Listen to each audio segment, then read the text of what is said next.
இப்ப நீங்க சொன்ன கதைக்கும் எனக்கு கிடைச்ச சுந்தரி அம்மாக்கும் என்ன சம்பந்தம் தேசிகரே? சொல்றேன்.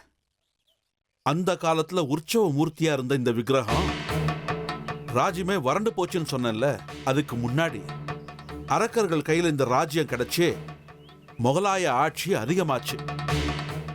அவங்க கண்ணில் பட்ட சாமி விக்கிரகங்கள் எல்லாத்தையும் பங்கம் பண்ணிக்கிட்டு இருந்தாங்க, திருடிக்கிட்டு போனாங்க. அவங்க கிட்டேந்து காப்பாத்துறதுக்காக அந்த காலத்து ஜனங்க மண்ணால ஒரு பெரிய உருண்டைய செஞ்சு இந்த விக்கிரகத்தை அதுக்குள்ள மறைச்சு ஆத்துல தூக்கி போட்டுட்டாங்க. அப்ப அந்த விக்கிரகம் கரை சேர்ந்து பத்திரமா இருக்குன்னு அப்பவே வரலாற்று புஸ்தகத்துல எழுதியிருக்காங்கம்மா. இவ்வளவுதாம்மா எனக்கு தெரியும். அதுக்கப்புறமா அந்த விக்கிரகம் என்ன ஆச்சு, எங்க போச்சுங்கிறதெல்லாம் எனக்கு தெரியாது. ஆனா அது இப்ப உங்க கைக்கு எப்படி கிடைச்சதுன்னு நீங்க சொன்னாதாமா தெரியும். நீங்க சொன்னது உண்மைதான் தேசிகரே. நதிக்கரையில தான் எங்க 2 பேருக்கும் அது கிடைச்சது. மண்ணுக்குள்ளதான் அது ஒளிஞ்சிருந்தது. நாங்க 2 பேரும் சேர்ந்து அந்த மண்ணை உடைச்சுதான் சுந்தரி அம்மா வெளியில எடுத்தோம். இப்ப திடுதிப்புன்னு உங்களுக்கு அந்த விக்கிரகம் கிடைச்சிருக்குன்னா இதுவும் அந்த அம்மனோட விளையாட்டு தான்.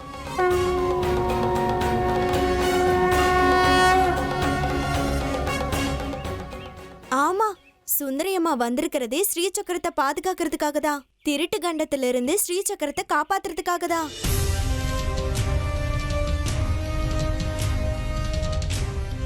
அப்படியா?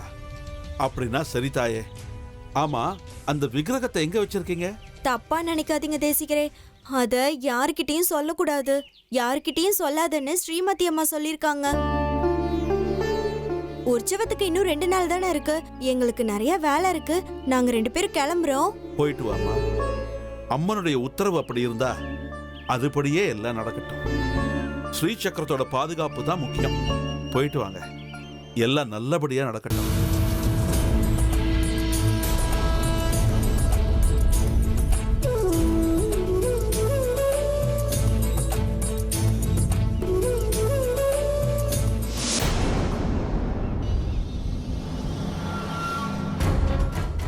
அடக்கிழவா, உன நான் என்னமோ நினைச்சுக்கிட்டு இருந்தேன். நீயும் இவங்க கூட கூட்டு சேர்ந்துட்டியா?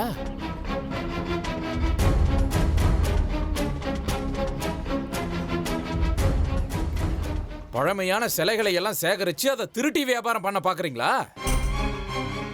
பாக்குறதுக்கு ஒண்ணுமே தெரியாத சாமியார் மாதிரி உட்கார்ந்துருக்க. ஆனா பயங்கரமான வியாபாரம் தான் பண்ற நீ.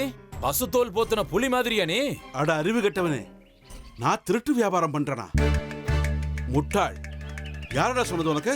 யாரோ எதுக்கியா சொல்லணும்? இப்பதான் நான் என் கண்ணார பார்த்தனே. நீ சொல்லிக்கிட்டு இருந்த கதையை எல்லாம் என் காதார கேட்டனே. அப்ப திருட்டு பயம் இருக்குங்கிறது உண்மைதானா? உன்ன மாதிரி திருடுங்க இந்த சக்கராபுரியில நிறைஞ்சிருக்கிறதுனாலதான் ஸ்ரீ சக்கரத்துக்கு திருட்டு கண்டம் ஏற்பட்டிருக்கு. இப்ப அந்த கதையெல்லாம் வேண்டாம்.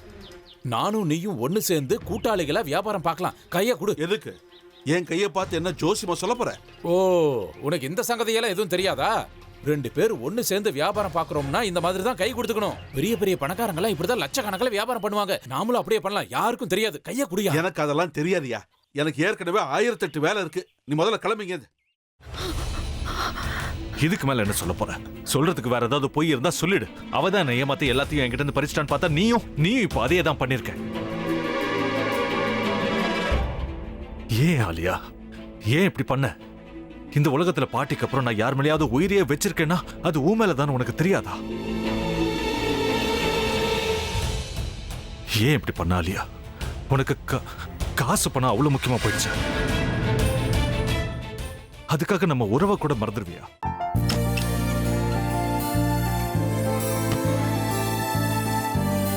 சக்தி சக்தி, ஒரு நிமிஷம்.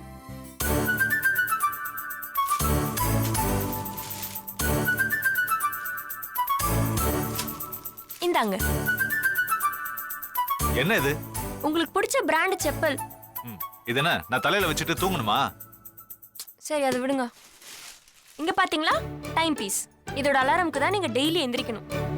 அதெல்லாம் என் மொபைல்ல இருக்கு. முத்து, முத்து,